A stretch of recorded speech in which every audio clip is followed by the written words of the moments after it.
There's accomplices to everything. You can't just blame one person. A person cannot do something on their own. If this shipbuilder and this Queen Elizabeth had nobody to support what they were doing, who were going to utilize what was to come, this chattel slavery, then it would have never existed. There cannot be a product if there's not a market for it, which means somebody has to buy it. Right. So if people are not buying what you're selling, then your product and what you're doing goes away. So there are so many accomplices, to use a legal term, to this that have to be held liable for it. On top of the fact that when you want to say, oh, Africans enslaved people, there are nuances to this definition of this term slavery, right? Throughout the course of history. Right, and there were times when you go through history where slavery had a definition where it was to repay back something that you could not to somebody. Thank you. That's the term I couldn't think of, indentured servitude.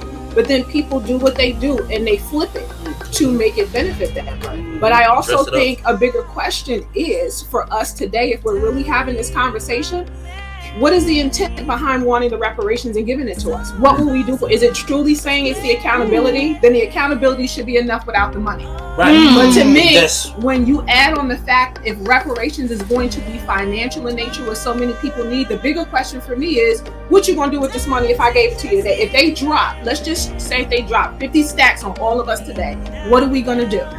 Because as a person who spent over 10 years in banking before I switched careers, watching people tax season after tax season after tax season get $5,000, $6,000, $10,000, and in 2 weeks they have nothing. The further we go along, that's why we not gonna get it, for the simple reason, because the further we go along, don't get me wrong, there's gonna be full of people that's gonna spend the money the way you know they're gonna spend it.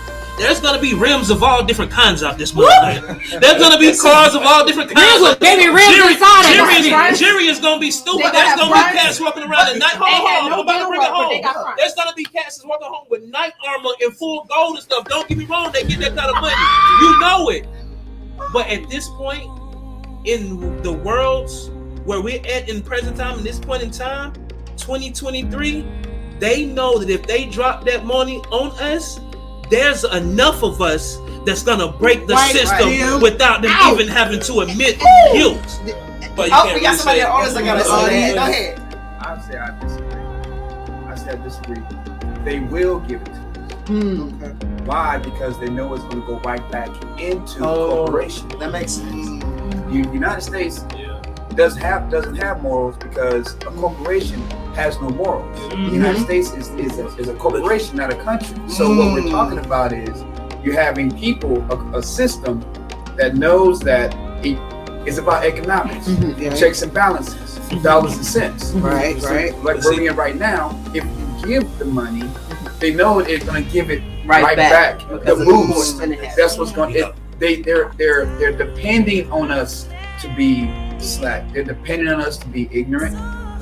Yes, you're going to have the few that's going to do what you said about the land, but the majority versus the minority, they're looking forward to the rims, the vacations, their packages out there. It's a system that's designed you have to feed the monster, the monster.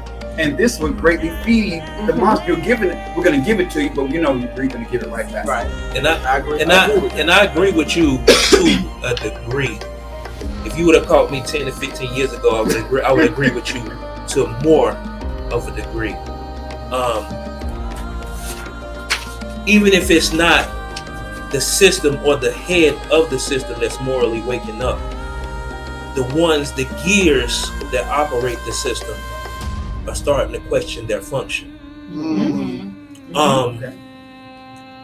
10 to 15 years ago, we were in the height of, you know what I'm saying, and to talk about the whole economic thing, you know, all we did was really define whips and chains when you think about it.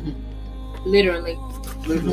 Whips, chains, that's really already, and it's a programming. It's a breaking down, and then it's a reprogramming, it's a redefinition, because we think we have something when we acquire those things. But, and it is a business. It's a monster that has to be fed.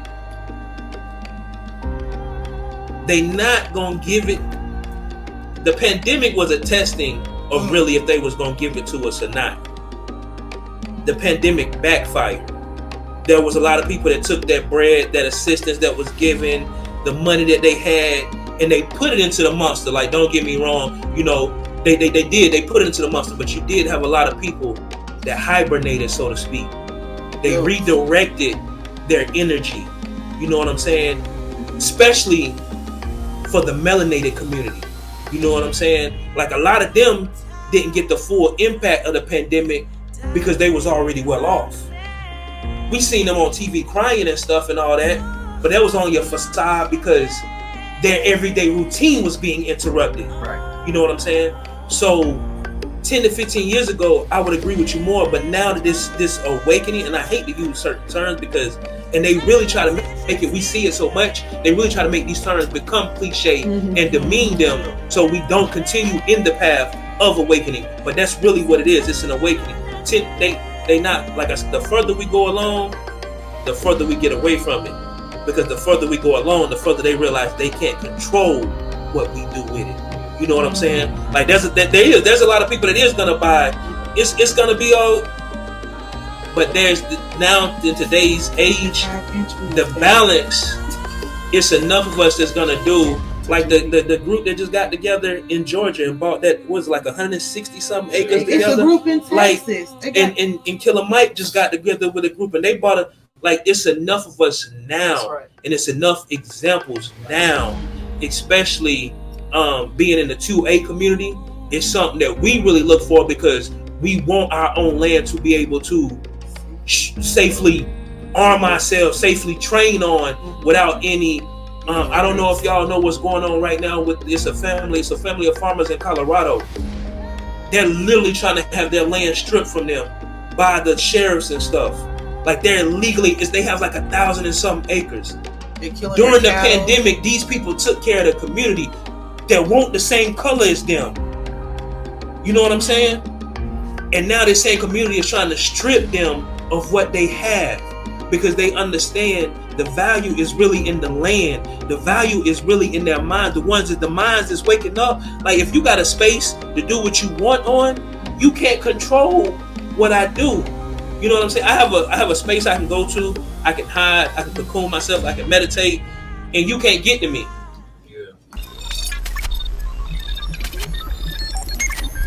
Login accepted.